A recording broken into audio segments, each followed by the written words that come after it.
کیا P T I کے خلاف منصوبے ننگے پاؤں والے دورے کے بعد شروع ہوئے؟ شاہ محمود قریشی نے سعودی عرب کو کیا دھمکی دی تھی؟ عرفان صدیقی کا ہنگامہ خیز کالم۔ مسلم لیگ نون کے سینیٹر اور کالم نگار عرفان صدیقی نے اپنے کالم میں سعودی عرب کے حکمرانوں سے متعلق بشرا بی بی کے حالیہ متنازع بیان کا دفاع کرنے پر پی ٹی آئی کو آڑے ہاتھوں لے لیا۔ وہ لکھتے ہیں کہ پی ٹی آئی جب بھی کوئی ایسا کارنامہ سر انجام دیتی ہے، لوگ انگشت بدنداں تصویر حیرت بنے سوچتے رہ جاتے ہیں کہ کیا خود کو سیاسی جماعت قرار دینے والی کوئی جماعت ملک دشمنی کی ان حدوں کو بھی چھو سکتی ہے۔ کچھ وقت گزرتا ہے کہ پی ٹی آئی اپنے پٹاری سے ایک نیا شیش ناگ نکالتی ہے اور لوگ ششدر ہو کر سوچنے لگتے ہیں کہ ایسی چنگاری بھی یا رب اپنے خاکستر میں تھی۔ کالم نگار لکھتے ہیں کہ کچھ ایسے ہی کمال فن کا مظاہرہ عمران خان کی غیر سیاسی اہلیہ بشرا بی بی نے کیا ہے، جس نے نہ صرف پاکستان کے عوام بلکہ خود پی ٹی آئی کے وابستگان کو بھی ورطۂ حیرت میں ڈال دیا ہے۔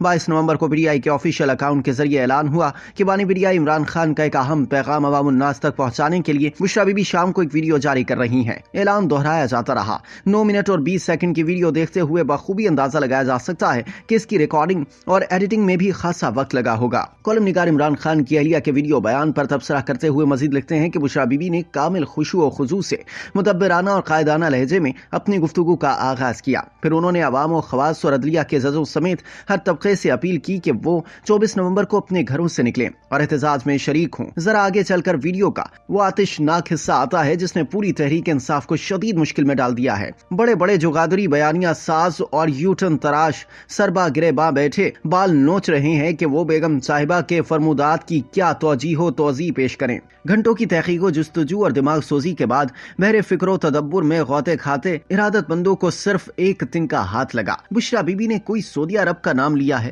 عرفان صدیقی نے بشرا بی بی کے پیغام کے متنازع الفاظ دہرائے اور پھر لکھا کہ اس بیان کو بار بار سنیں، بار بار پڑھیں۔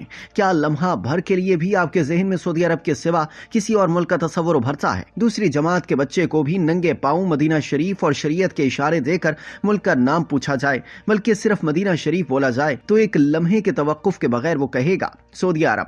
لیکن اللہ رسول کا ورد کرنے، سروں پہ کفن باندھ کر عزم اسلام آباد کرنے اور غلامی نامنظور کے انقلابی نعرے لگانے والوں میں صداقت کی اتنی سی رمق بھی نہیں کہ وہ کھل کر کہیں ہاں بشرا بی بی نے سعودی عرب ہی کا ذکر کیا ہے۔ کالم نگار کے بقول پی ٹی آئی کے ایک اور رہنما نے ٹی وی شو میں کہا کہ پی ٹی آئی کے خلاف منصوبوں کا آغاز ننگے پاؤں والے دورے کے بعد ہوا جو 2022 کو اپنے انجام کو پہنچا۔ اگر پی ٹی آئی اپنی روایت کرتب کاری سے کام لیتے ہوئے یہ موقف اختیار کر لیتی کہ یہ ویڈیو جعلی ہے، مسلم لیگ نون والوں نے مصنوعی ذہانت یعنی اے آئی ٹیکنالوجی کے ذریعے جعلی بشرا بی بی بنائی، مصنوعی طریقے سے اس کے ہونٹوں کو جنبش دیتے ہوئے اپنا تحریر کردہ اسکرپٹ اس کے منہ میں ڈال دیا۔ یقین جانیے جس طرح پی ٹی آئی کے وابستگان اس بات پر یقین کر رہے ہیں کہ مدینہ شریف سعودی عرب سے کہیں باہر بھی واقع ہے، اسی طرح وہ مصنوعی بشرا اور مصنوعی ویڈیو والے نظریے پر بھی دل و جان سے ایمان لے آتے۔ عرفان صدیقی دعویٰ کرتے ہیں کہ عمران خان اور سعودی عرب کے مابین باہمی اعتماد، گرم جوشی اور احساسی یگانگت کا وہ بے ساختہ پن کبھی نہ آ سکا جو سعودی مملکت کا بیشتر پاکستانی حکمرانوں سے رہا۔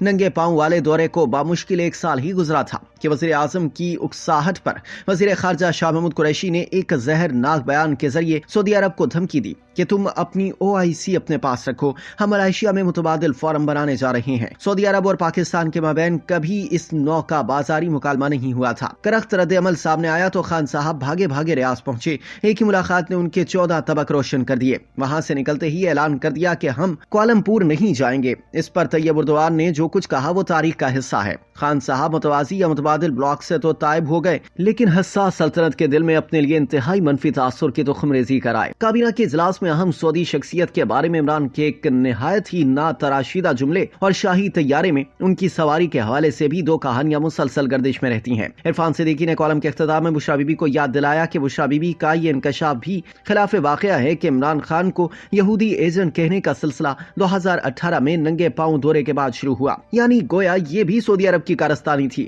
حقیقت یہ ہے کہ حکیم محمد سعید مرحوم نے اپنی کتاب جاپان کی کہانی میں بڑی صراحت کے ساتھ عمران خان کو یہودیوں کا اہلکار قرار دیا تھا۔ یہ کتاب 1995 میں اس وقت شائع ہوئی تھی جب تحریک انصاف کی بنیاد بھی نہیں پڑی تھی۔ انہی دنوں ڈاکٹر اسرار احمد مرحوم نے بھی اپنے خطبات میں تسلسل کے ساتھ یہ بات دہرائی کہ عمران خان وسیع تر یہودی عزائم کی آبیاری کے لیے پاکستان پر مسلط کیا جا رہا ہے۔ مولانا فضل الرحمان بھی ایک اشرے سے بڑے یقین کے ساتھ یہ نظریہ پیش کرتے رہے ہیں۔ خان صاحب پر اس الزام کا کوئی تعلق ننگے پاؤں دورے سے نہیں۔